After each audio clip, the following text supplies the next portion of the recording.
Good evening. Welcome to this edition of the Evening Review Show.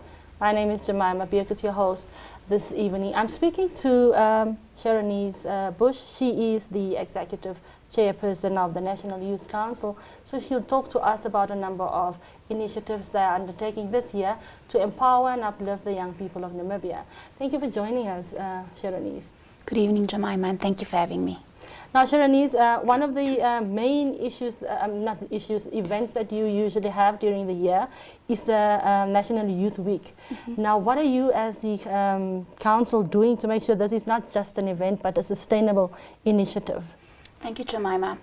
The National Youth Council is a public enterprise under the Ministry of Sports, Youth and National Service. We have a mandate through the National Youth Council Act number 3 of 2009. In that act, we are compelled as an institution every year in April to commemorate the National Youth Week and National Youth Day.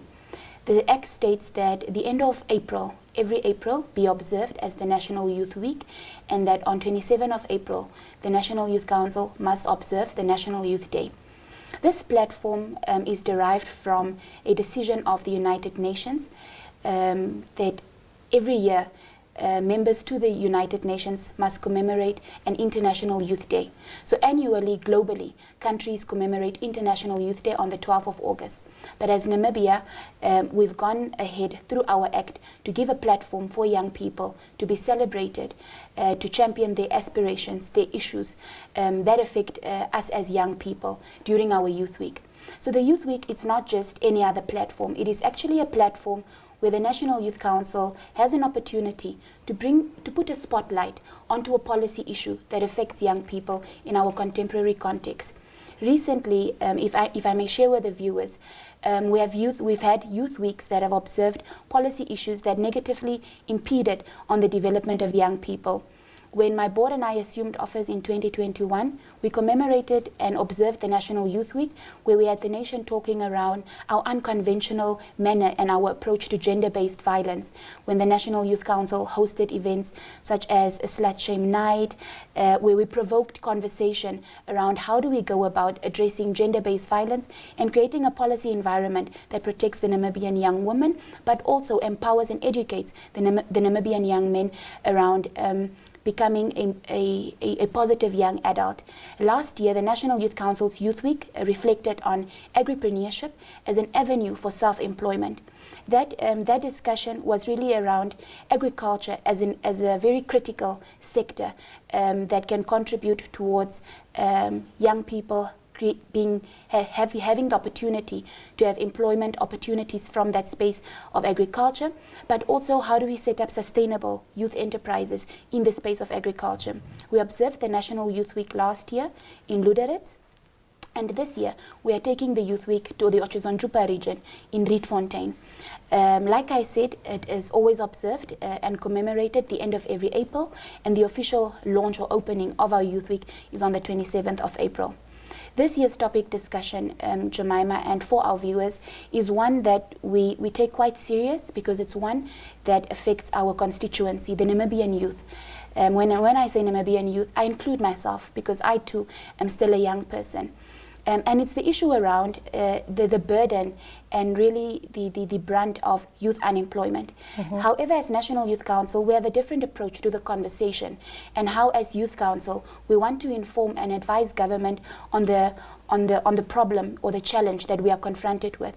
And it is really the intention of this Youth Week to activate and to consult our youth leaders and to get their opinion, but above all, for them to own the main event that is earmarked for later in June this year, which is a summit on employment and dignifying our youth through decent work. So the purpose of this year's National Youth Week is really to consult our constituency. We can't have an event that is not owned by the young people. So we are bringing the intended upcoming Summit on Employment and Dignifying Youth Through Decent Work to the Youth Week to consult them, to look at, like you've said, what are the outcomes? We don't want to have youth weeks and meetings and forums anymore that does not speak about immediate change and transformation that our youth desperately is asking of us. Organizations such as the National Youth Council, therefore, is strategically placed to facilitate that change. And that is why we are using this upcoming Youth Week, one, to consult our youth on the outcomes that we want from this employment summit, two, for us to look at the design and format, because conversation also needs to change. Constantly the young people are saying we have beautiful policies, we've got these beautiful documents, so what is the conversation that needs to shift around? What are we doing right? What are we doing wrong? And that is the platform that we are creating at the National Youth Week for the youth to be able to speak to the National Youth Council, and for the National Youth Council to start the preparations, the consultations, and then obviously that will lead up to one of our biggest activities this year, which is the Summit on Employment and Dignifying Our Youth Through Decent Work. So I think that was quite a mouthful right there. Just tell me, you're going to reach Fontaine this year. It is also in the vicinity of Tsumkwe, where we have the marginalized youth. Now, can you just tell us exactly what the program would look like during this week, and also what interventions there are to make sure that youth from the Sun community in particular, who are really marginalized, who are left out of the narrative and discourse when it comes to development and employment issues, are really involved. Excellent. And really taken along, and not just, like you said, just having a conversation with them there and then left behind. Thank you. So Jemima, the structure of the National Youth Council is such that we are truly representative of who the Namibian youth are. We've got grassroots structures that are called constituency youth forums. Then we have in each and every 14 of our regions a structure called the regional youth forums. And these are all youth-led structures that receive support from the National Youth Council. It can be financially, technically, or otherwise, to be able to decentralize our programming, our approach to youth development. On top of it, Jemima, we then do also have youth organizations that are affiliated to us on a member-based basis. And I can give you examples of such affiliation. We have affiliation to the National Youth Council from all types of youth groups. We have various youth groups. You've got political youth groups. The National Youth Council has, in fact, all of our political youth parties affiliated to us. Recently, we've received an application from the LPM Youth Command, who's in the process of affiliating. Then we have affiliation from faith-based organizations. These are our youth wings from the various churches, from Council of Churches to AME, you name it, to Roman Catholic. And then we've got social youth organizations that focuses on social issues. Why I want to elaborate on it is because I want to inform the nation as well that for our youth living with disability and our youth from the marginalized community, last year the National Youth Council successfully completed an initiative to formalize the spaces for our youth living with disability. Last year in November, we had a national conference for our youth living with disability. We facilitated a process through the National Youth Council that, one, they developed their own strategic plan centered around what are the issues that they would like to address in their space as youth leaders through the support of the National Youth Council.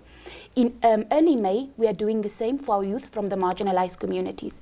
And this process is extremely consultative because we go back to our grassroots structures for them to be able to, one, register themselves through a process of intense vetting, because we want to have youth really from that interest group and not just youth who would want to find themselves in those spaces. So it is a process of registration and vetting that takes place at a grassroots level that then is turned into a regional structure. And through this process, we are now bringing our youth from the marginalized community to convene the second week in May to have their first ever national conference to also set up a structure for our youth from the marginalized community. And I'm very pleased with this process because that again will give youth leaders from that special interest group a platform of expression for them to speak on their issues around mainstreaming and inclusion and what empowerment must look like for themselves. And that is really the work of National Youth Council insofar as creating platform for young people to be able to find expression and speak on the issues that affect themselves. Going back to the question that you've asked me, Jemima, through the National Youth Week, the program is such that, again, it is representatives from our structures because our structures is really where we get our legitimacy from. from in being a youth organization. So you've got representatives from the regions, you've got the representatives from the affiliates, and then we've got our representatives from our youth that lives with disability and that are from the marginalized community. And the program of Youth Week is such that, like I've said, we will then look at the upcoming employment summit, because we want the young leaders, my peers, to look at what do we want as an outcome. We know the crisis around youth unemployment because it is affecting us all. The statistics are our brothers and our sisters. We have on top of it our graduates as well that is affected by youth unemployment. So it's a conversation that must be led by the young people themselves around how do we get an environment that is fit for purpose to ensure that our government facilitate that economic opportunities and employment is such that it absorbs young people that want to be employed or want to create self-employment, because there's employment in itself has different I want to say different categories or definitions of it. So really the Youth Week then is a platform, a policy platform, where young people will then be able to express themselves through various interventions. We have youth champions that will be joining us at the Youth Week, but that will also walk with us a journey through getting us to the big event, which is our summit, our employment summit. We have recently gotten on board Ms. Christine Boma, who we want to use as a youth champion around sports as a tool for youth development. Because we also recognize, Jemima, that young people have different capabilities. Not everyone wants to be a lawyer or an accountant. We have young people that want to play soccer. We have young people that want to play netball. That young people that want to follow Christine and Beatrice's example of becoming a professional sprinter, an athlete. And that really is why the National Youth Council exists, to facilitate that mobility for young people to become positive actors in society, because our mandate is youth development, and youth development is really taking young people through a process of being able to develop in your different capacities, your competencies, your attitudes, and your values. And that is the work of the National Youth Council, to ensure that we make sure young people become positive social enablers in community. And that is really why we have youth champions that are working with us, and we're very excited that Ms. Boma has gracefully embraced to become a sports champion for us and join us at the Youth Week. And we have also other youth champions that I'll not announce now, because we want to surprise our young people with who they are. But we're very excited for the upcoming National Youth Week. But that is really just the start of the I don't want to say daunting, I want to say challenging task that we have around delivering a successful employment summit. And we were also very strategic around the theme, because we want to dignify our youth through decent work. And that dignity is really what we want to put an emphasis on, because we want our young people to ensure that through this conversation, we have an outcomes document that will ensure that they are better off after the employment summit. Speaking about that outcomes document, we have to go for a quick break, but before we go for this break, can you just share with us very briefly what tangible results you can share with us some of the tangible results that came out of this development initiatives by the Youth Council? So what we want to do, Jemima, is we want to look at do a proper environmental scanning of where we are. I must say that Namibia we have challenges, but we are not doing all that bad. Namibia is the first African state that has acceded to do a peer review on youth unemployment. And we have the report by the APRM that speaks around critical recommendations that looks at policy interventions that can be changed, new interventions that can be introduced to arrest and really create some level of dent on the statistics that we have relative to youth unemployment. So those recommendations are extremely critical to our conversation that we would want to have there. But the format of the employment summit is such that we want to look at the various sectors in our economy. We also want to look at, during the employment summit, having master classes, because like I said, Jemima, as a young person, constantly listening to my peers and how they speak around the kind of platforms that they want. We also want to have a session where we can where we are able to equip young people with skills and where we can equip them with the right information. And so the Employment Summit will not just be a conversation. It will not just be a platform where young people will need to listen to speeches. Parallel to that, we will then have master classes that focuses on immediate soft skills that our young people desperately needs to be empowered with the right information, to go back to their constituents, use that information now to advance themselves. So we will have master classes that focuses on critical issues such as startups, because startups is an extremely important space, especially for our young leaders who ventures into enterprise development. So we want to look at the barriers also that is linked to that, which is a commonly shared challenge, which is always access to funds. But above all, we now need to look at sustainable enterprises, sustainable youth businesses. And so those are the master classes that we want to run, alongside also the creative industry. The creative industry, Jemima, is one that has so much opportunity if it's given the proper support that it needs, because we see young entrepreneurs today that are doing extremely well through becoming hairstylists, makeup artists, that are becoming nail technicians, that are in our space of performing arts, that are becoming artists and singing and having global recognition. I mean, we see young leaders from the creative arts, like Luis Menana recently was acknowledged by Netflix South Africa. It's such a big deal for us as a country. But outside of Luis, there's so many other personalities in Namibia that have become influencers in the spaces of creative arts. So it's also a space that we want to tap into to see, as National Youth Council, how do we create a platform that advocates for creative arts also as an avenue for self-employment for our youth leaders. And that is really the intention of this summit. And the outcomes document is a document that the young people must own, that we want to take back to the state to say, this is what the young people say, this is the young people's position on our policy environment, on what must be changed, immediate, in the short term, and in the long run. But our focus really is making having some immediate interventions around reducing youth unemployment. So we have to go for a quick break quickly, excellent. And then we'll be back.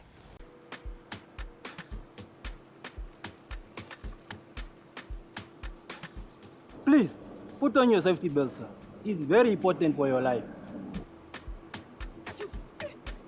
The seatbelt doesn't make me drive comfortably. Yes, that's better.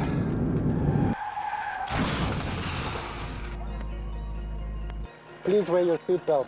I did not.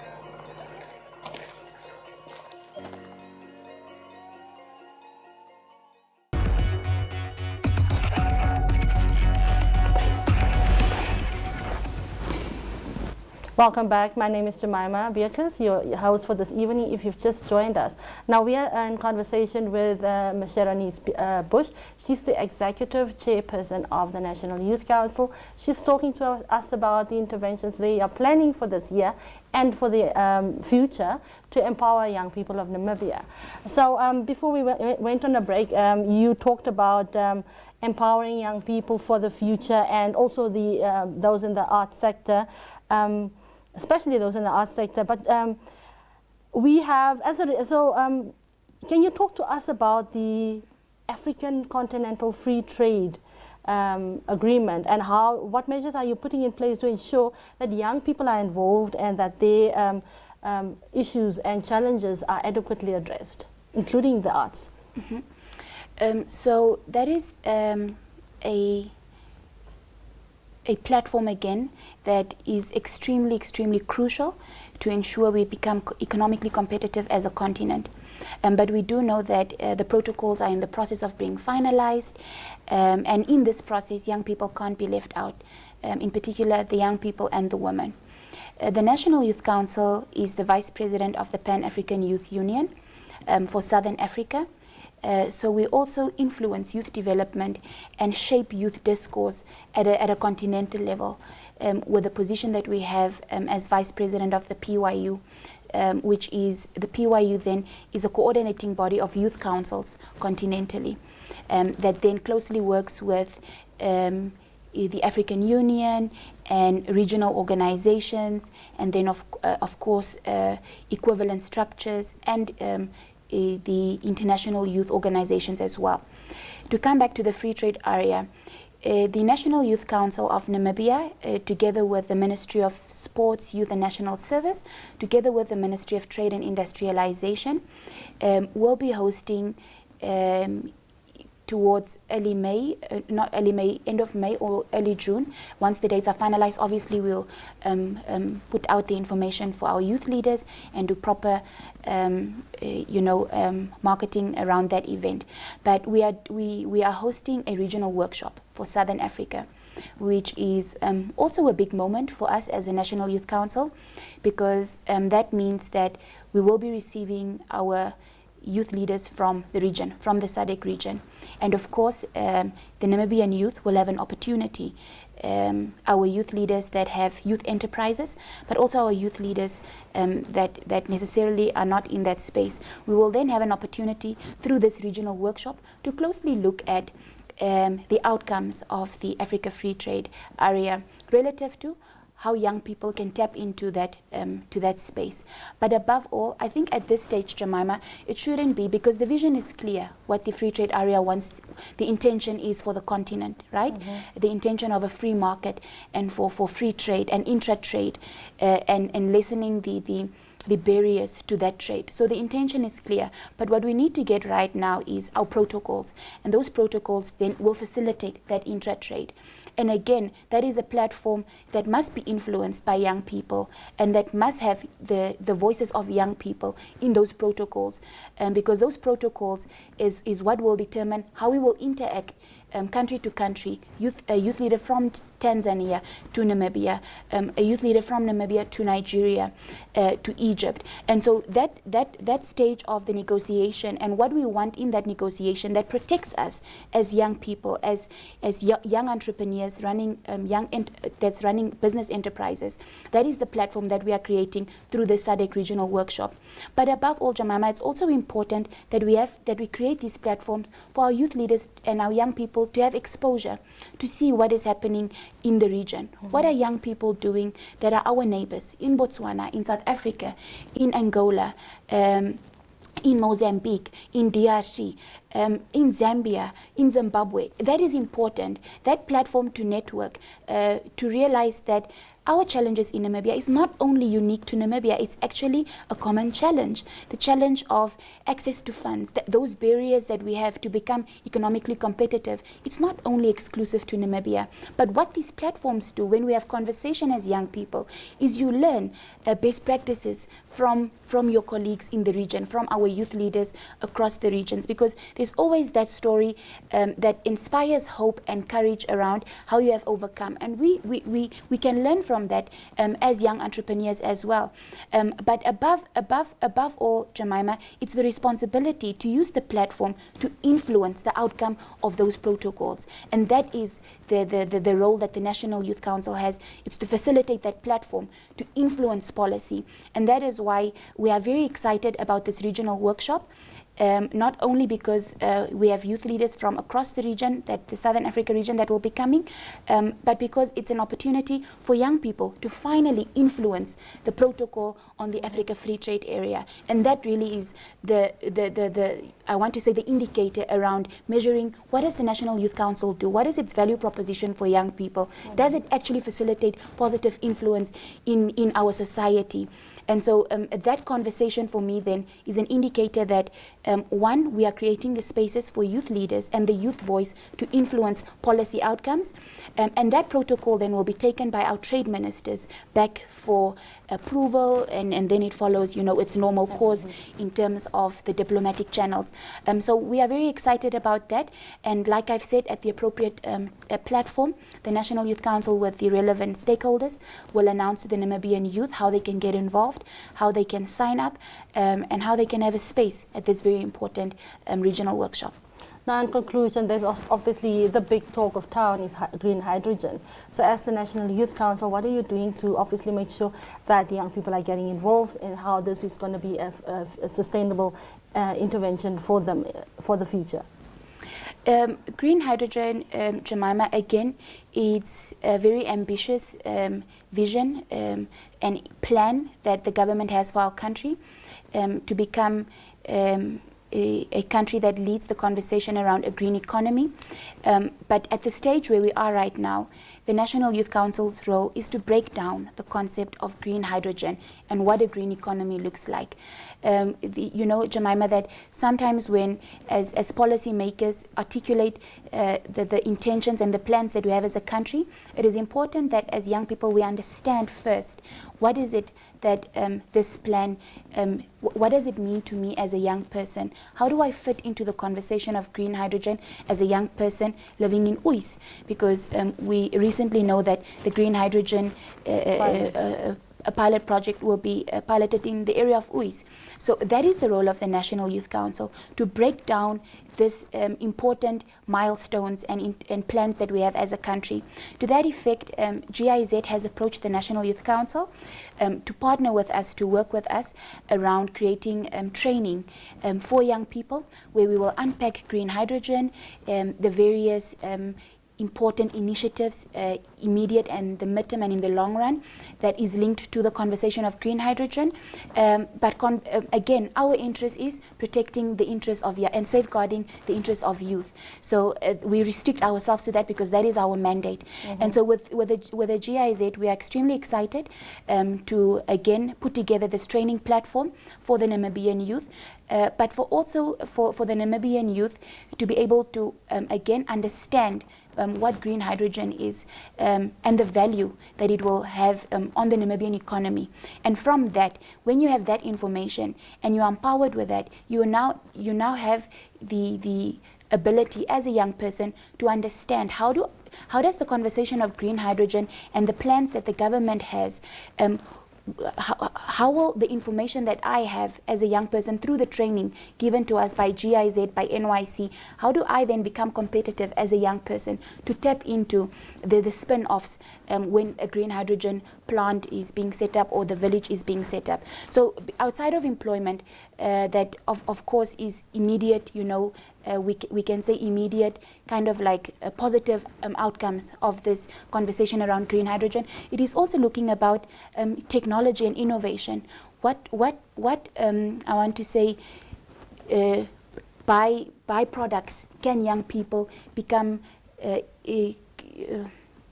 I want to say can use their creative minds to ensure that we have byproducts from green hydrogen in that process.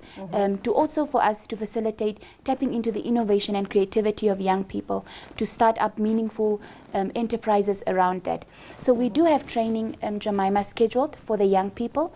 Again, all of these activities are running through the months of May, June, July, and again, the young people can find us on our social media handles, but we will also make it a point to broadcast our activities through other platforms such as print media, radio and TV, to ensure that information is properly disseminated, because at the end of the day, we want inclusive and genuine representation to really ensure that the youth voice is given sufficient attention through the platforms that we have as National Youth Council. Thank you very much for taking time to share with us all this information.